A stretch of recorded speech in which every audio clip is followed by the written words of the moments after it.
Hello and welcome to the revival of a much needed series, especially in today's climate.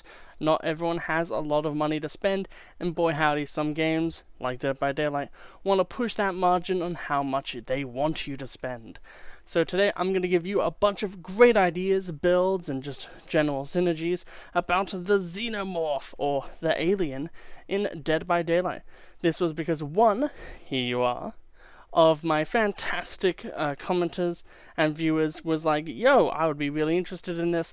And I was like, well, I have nothing better to do, so I may as well do it. So, here you are, and let's get into the video.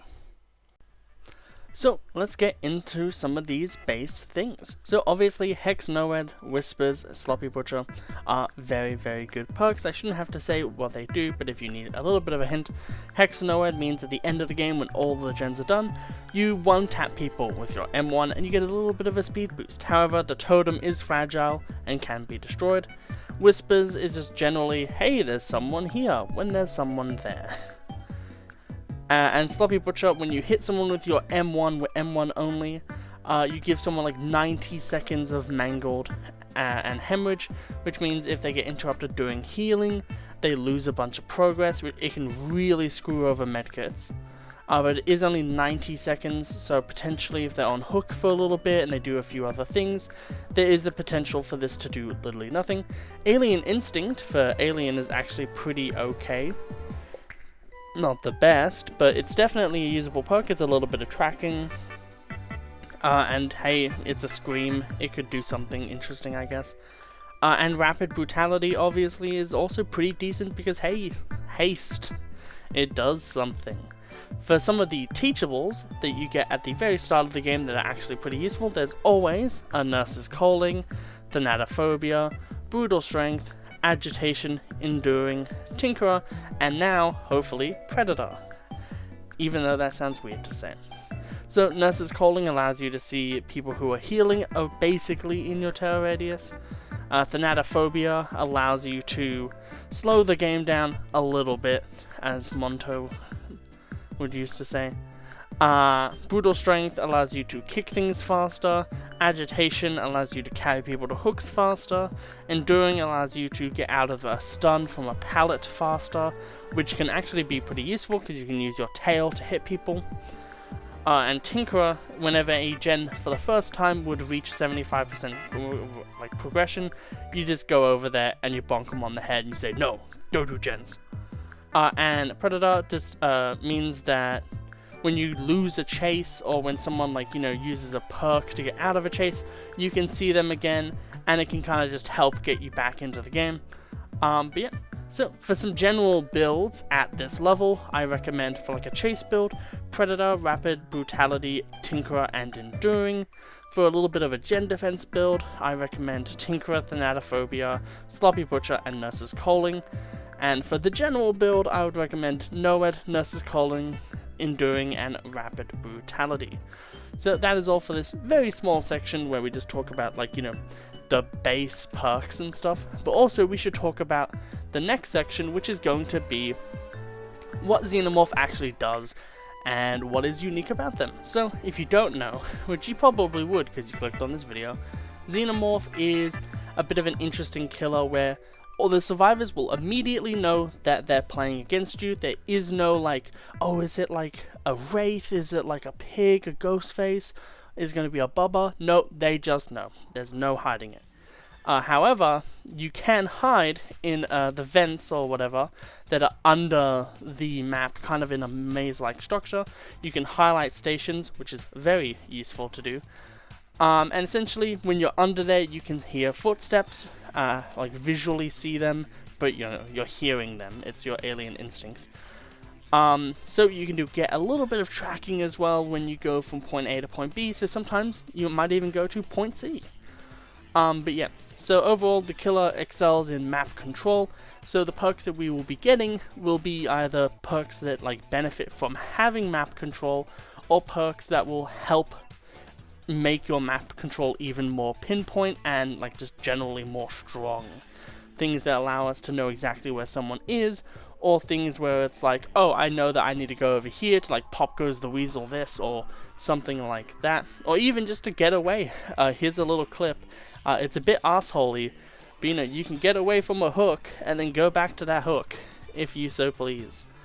But yeah, so overall, that's one part of the alien's power. The other part is the tail attack. Now this does have a bit of a learning curve to it, but essentially, long story short, you are able to hit over certain, like waist-high geometry and be able to hit survivors. This is very powerful. Furthermore, your tear radius is reduced to like 16 or 24 meters, so it does make it actually harder for survivors to actually, hear you, so you can actually get the jump on a few more people. However, obviously, when you're coming out of a teleport or the mazes below the map, you will actually be getting a noise happening, and as well, flame turrets can give away your position when you're approaching a gen. But yeah, so that is the generalized power of the Xenomorph. Let's get into some of the DLCs that I think are the best for this character. So now that we've gone through a small debrief of what the killer does and the general starting perks that you would want to get, let's go into, in my opinion, one of the best changes that they have done at Behavior Interactive, which is making the Maddening Darkness DLC way cheaper. This can now be bought for around about like $10 American or $15 Australian, so it is absolutely insanely good. The best teachables from this are Bamboozle, Pop Goes from Clown, Hex Ruin, Hex Devour Hope from Good Old Hag, Spirit Fury, Hex Haunted Grounds from Spirit, and Monitor and Abuse from Doctor. The builds from this point, from just, $15 plus, like, it's still a lot in my mind, but, at the end of the day, I've spent a lot of money on this game, I guess. But, the best builds from this one, and there's a lot of more interesting builds this time. There's a chase build with Spirit Fury Enduring that does use the Acidic Blood add-on. If you don't know, there's an add-on where if you come out of a teleport for 20 seconds, if someone pallet stuns you, they get injured. So they're injured, the pallet's gone, you have no pallet stun duration, and you're right in front of them. Whack! You can just insta-down them. It's a really, really fun kind of playstyle. Furthermore, for the chase build, Hex Devour Hope and Haunted Grounds. Haunted Grounds kind of just protects the Devour Hope, and also just means that you can end chases quicker, potentially.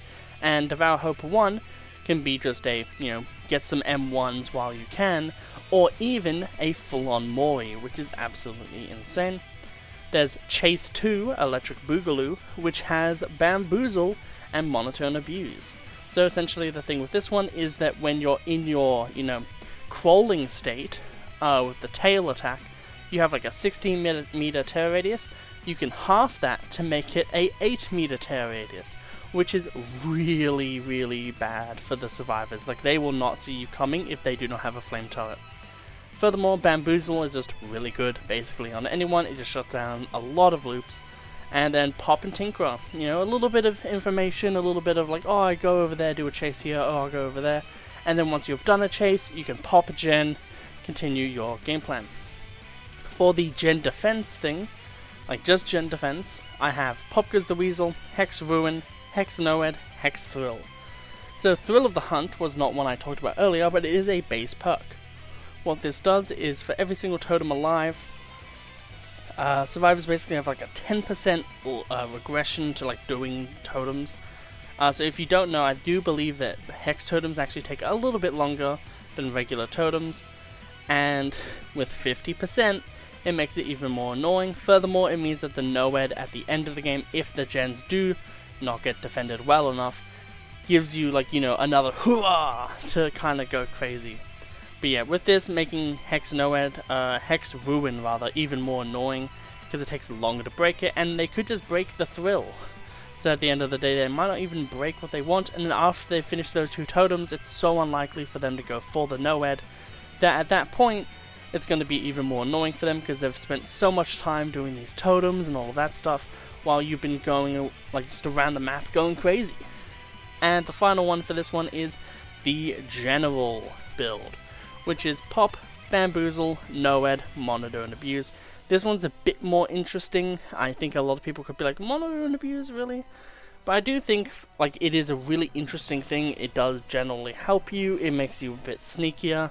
Obviously, if you want to run like the cat box add-on, you can just completely remove this. Just add anything else. But yeah, so I think as like a baseline, these are like this DLC set is absolutely amazing, and it's very cheap too.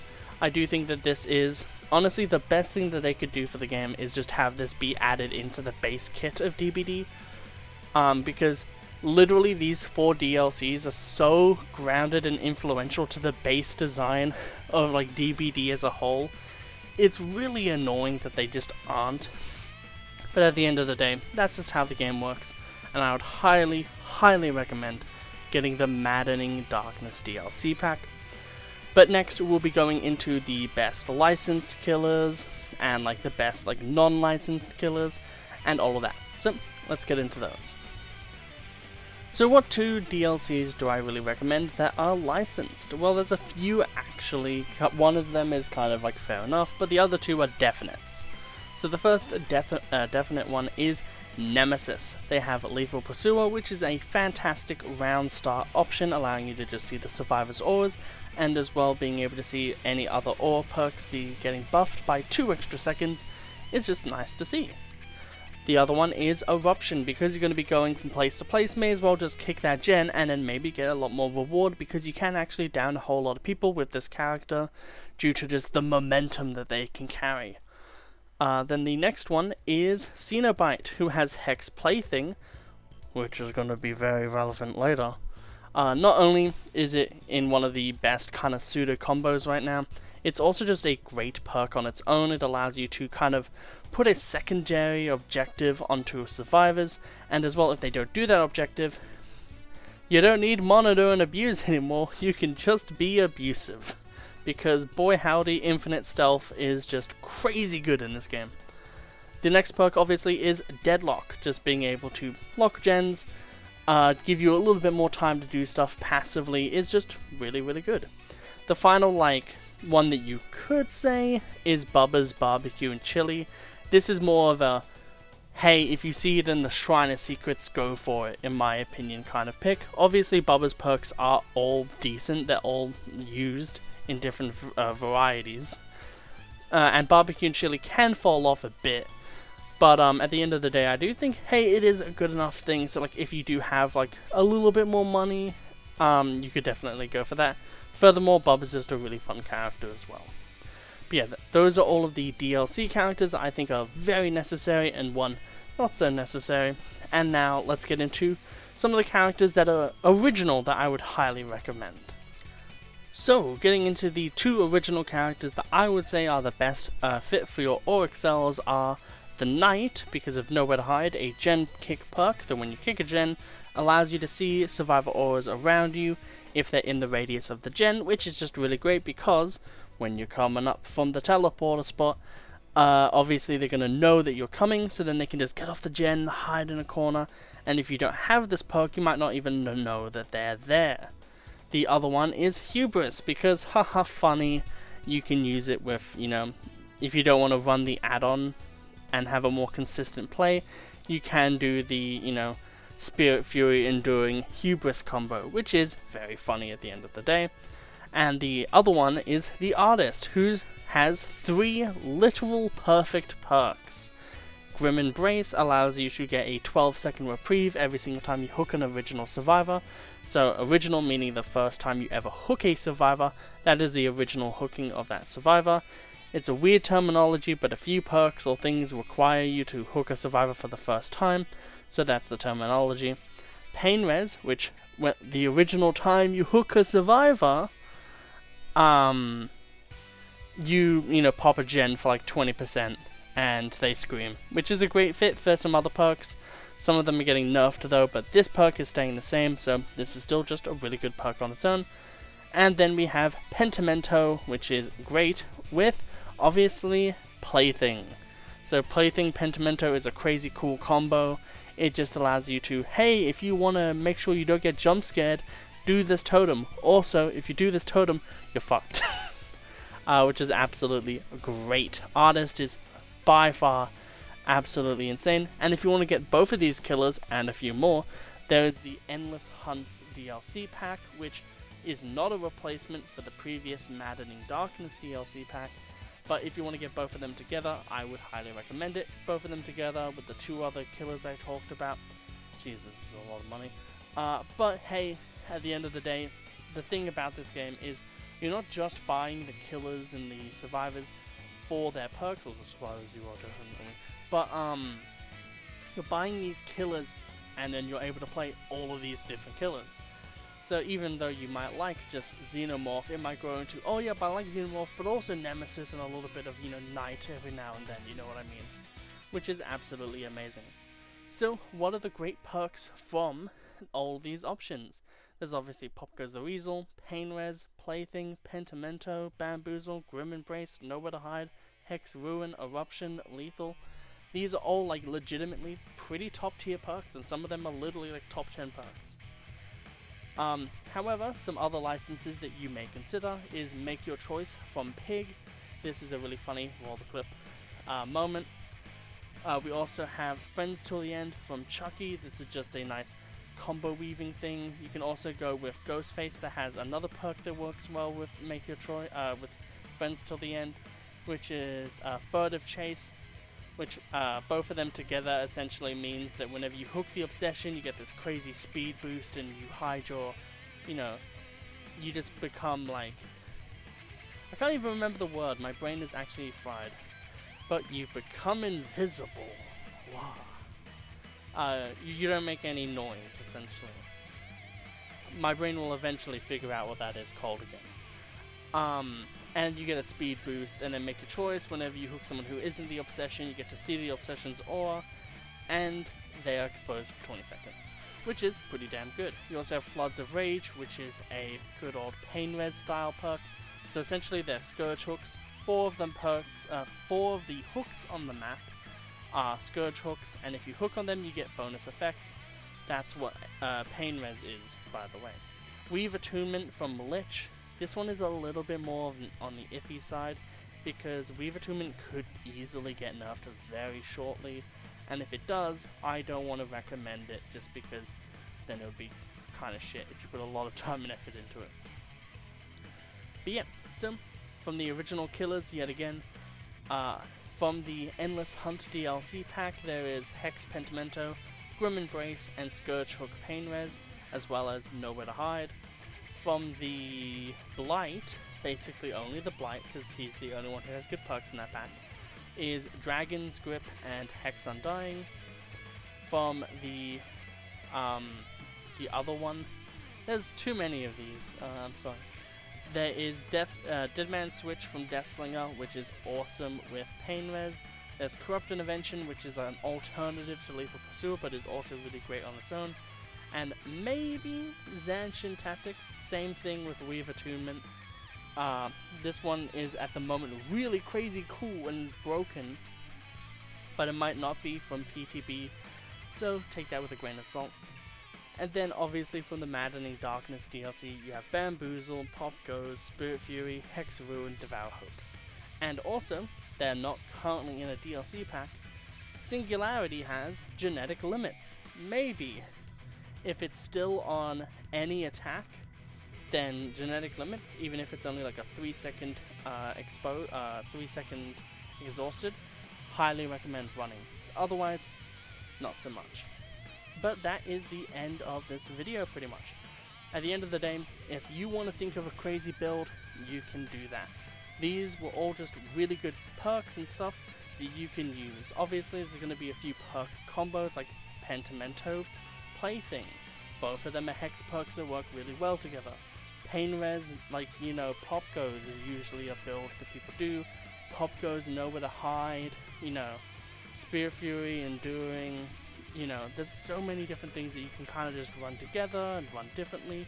So at the end of the day, it is up to you and what you think you want to do for builds. But here are the list of perks that I recommended. Hope you all enjoy this video. I hope you enjoyed this very different kind of video. At the end of the day, I would like to thank my best friend, Smanza Bazza, for supplying the good footage, because my game runs at 30 FPS on the lowest graphical settings because my PC is ours. But yeah, If you want to support the channel, there are links down below to my YouTube membership program and my Patreon, and at the end of the day, hope you support yourself by making sure you spend only the money that you want to spend. Have a lovely day, and I'll see you all next time. Goodbye.